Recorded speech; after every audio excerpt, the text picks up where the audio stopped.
ahan badem na maroi babdet khara kwa kaitil 360 degi lokachake ngarang Burma da CDF amadi ZRA Kapnabada CDF amadi ZRA gi mioi punna nipan sire hairi Burma da Chin Defense Force ka Zomi Revolutionary Army ga kutok na bada Sisipur gi Zomi Revolutionary Army ZRA gi amatu bagi putus ni Kuki versus Zomi in Burma Zomi amatum ki badagi hogalaktre hainer kwa kaitil 316 report tobiri Manipuri Police Control Room dagi ngarang numidang thorak pa zero laman haibada ngasi Manipuri Police na nupi sen bagi thaudok amaga mari laina lupa lakh manga gi sen pham pige dabani haibagi demand tawraduna nupi ahum yaw na miyoi taret yum amada phajin duna thamlambadagi kan bangam khibaga loina na makhoi taret pu phajin duna thamlambani haiba miyoi singi manung dagi nupi ahum phare hairi zero lasin hai nupi ahum yaw na miyoi taret adu langkol lai manai ta leiba yum amada phajin duna thamlambani hairi aduga makhoi taret pu selgi demand tawraduna phajin lambada sen nabani haiba nupi ahum phagalle phari Singdi thongjau mai lekai degi thangjam basanti leima sahi yankai sangai gai changangai degi waikhum gita sahi kuntra ga taruk amasung sangangai usek kundagi kangbam sundari sahi yankai ga taret ni hairi makoi ahum wasigi manungda TS basanti leima lusing duna nupi sen bagi thaudok aduga mari leina na police na rescue tawrba miyoi taret asidagi lopa lakh manga gi senpam pina na demand tawrambani hairi aduga police na phagatla nupi ahum asi Amor of Manipuri MMO Global Organization amagi member singni haibasu khangbangam khi hana leiramba proxy agreement leitrabani na IDP sing hanjil hanba amasung free movement gi thabuk asi India lenga ki makutta loina leire home minister na parliament da nganglak pada Manipur gi miyam bu makhoi masel phuna saina duna hatok naba haibasi lutong da yaurabani haiba wakalon amada ngangbagi mamitai sugi matang da hangkipu wang amasung aigi ming kakthalakhi wakpa amendment act 2025 asi Muslim da atamna na target tawba manba khara ui haukiba February 13 2025 teki Manipur gi president rule gi lengak satna halakkiba gi matang da handak pangthokiba parliament ki budget session manung da sabha gi aya balong nugi damakte union lengak ki meke degi wafam asi puthorak tuna khadna bada Manipur gi MP ahum leina wangang ba phanghandaba thawong da yamna atenba matam loisin kiba asi nungaite haireduna kari gi damak Manipur gi MP ahum bu wangang ba gi tanja pikhidrabano haiba wahang asi state asi gi miyamna hangpam togi haina Congress MP da angom sa bimol akoi jamna phongdokre ngasi ayu kai samthong da leiba mahak ki yum da pangthok pa paw gi mifam da mahak na hai PR san han bahai basi masibu satna ba hauna badagi paraga thani gi manung da parliament gi aya ba lobgadabani masina trabadi thani suropada layang makhal asi loisin khigadabani Manipur da PR thamlakhi bagi matang da handak pangthokkiba parliament da discussion amari debate tawnabada BJP amadi mapang party sing majority oipanina adumak aya pirakani haiba khangi loina opposition gi meke degi su Manipur da president surun salairak pasi yaning da phongdorakani haiba su khangi adubu laingak makhal asi salairak pagi matang da khanani nubaki matam sangna phanggadra khanduna ngairo ka pung amakhaktangi matam pirak padagi ikoi gi Manipur gi isu asibu kaya miyamna maru oina lauri bazat no haiba wahang thorakle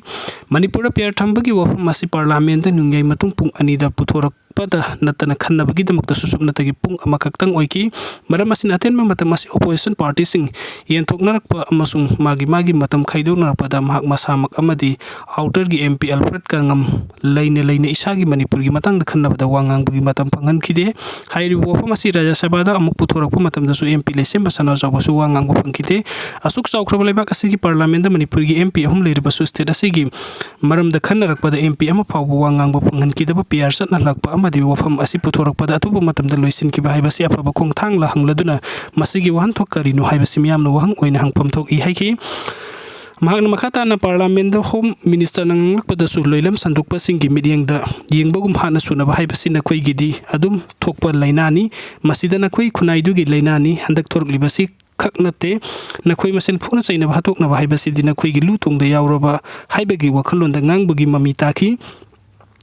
Manipur gi wathok asi laikaklon gi administrative level da natrangna political process amadi yengbagi mhotai khoi khunai da yaujaraklaba amaga nungsina da bahatok na bagi lutong da yaubadawna yengba mideng asi victim oiriba khoi bu amuk hanna maral si dun thijin bani haiki na khoi di hana dagi tum hana dun leirabani khoi kaidaw haibano haiba inthok pagi thawong ni haini MP bimol nakan mumung da yaning da phongdokhi mamang sahi 2024 February kunga mapan da Manipur da Kuki lal hulup sing amadi lenga ka tawna rakhiba suspension of operation su asi leidibra na tragna leitrabra haiba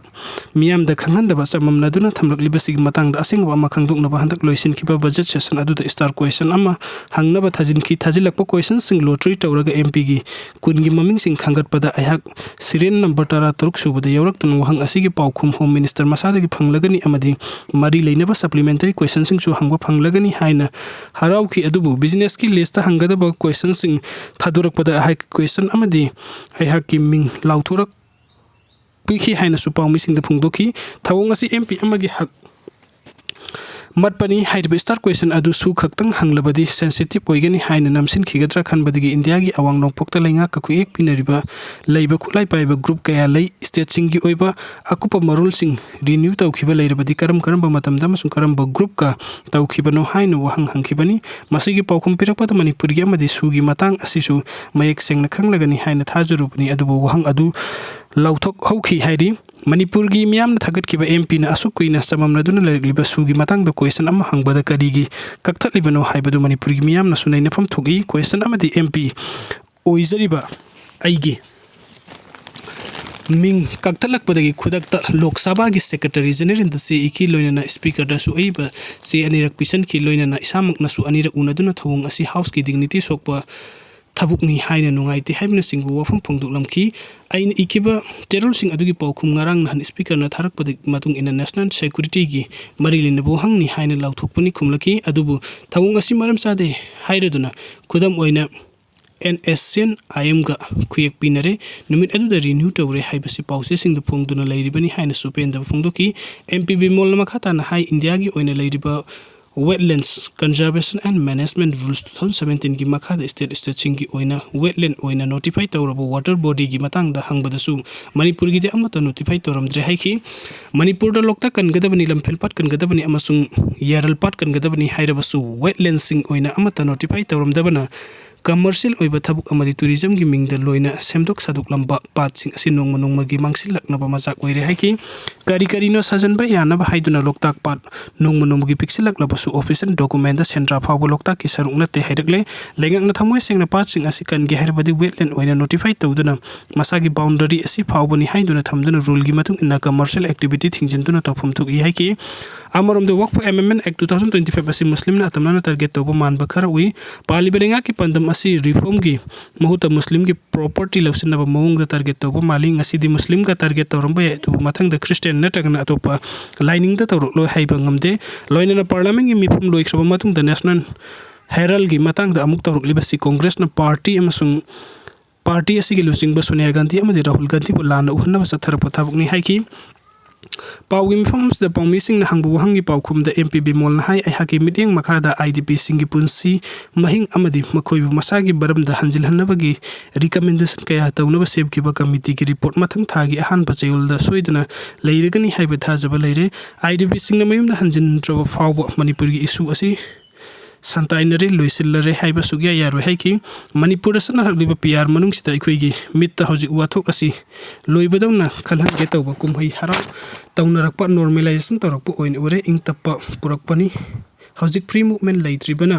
India gi citizen amana magi lai kurumpham da satpa yade haibasi su karam pampham da satna ribage hanki phibam asi kuki mitai gi problem na te constitution gi oiba amadi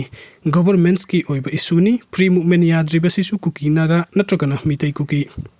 khatnabani haina lengak mapusingna taisinna nadi adubu ngasi lengak aduna constitution bu ngak pangamdaba madi administration gi asoibani hojik Manipur da han leiramba proxy government adusu leitrabani na ITP sing hanjilhanba madi free movement lehenba haibasi India lengak ki makhuta loina leirabani hanadi makhu state lengak ta amuk tainani state lengak na amuk amada tainarambani PR leirakpadagi hojik ing tappa leibadawna uribasi yamna siksinengai oi PR na permanent solution oibe yaroi Delhi na state lengak losilabas atubu matam da miyam gi lengak amu hanjil hangadabni haina sumhak na pawmi sing da phungdukhi